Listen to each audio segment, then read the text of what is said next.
Okay guys, nandito tayo sa seafood. Mabilis lang ako dito kasi meron lang akong kukunin.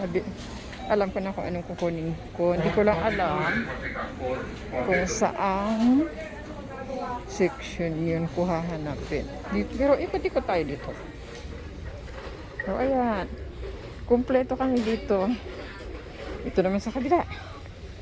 Yan, lahat yan. Hanap ako ng ligo.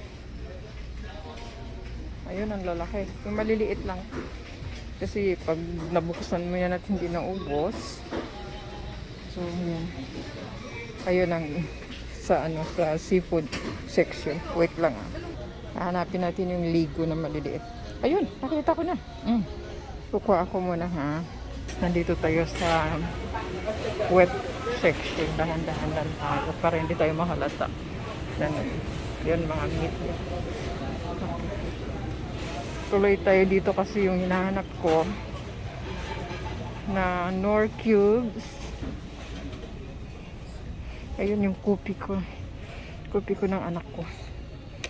Kukuha ako isa. Kasi yan ang iniinom niya. Pag nandito ako guys, para lang ako nasa Manila. Kasi ang ambience talaga.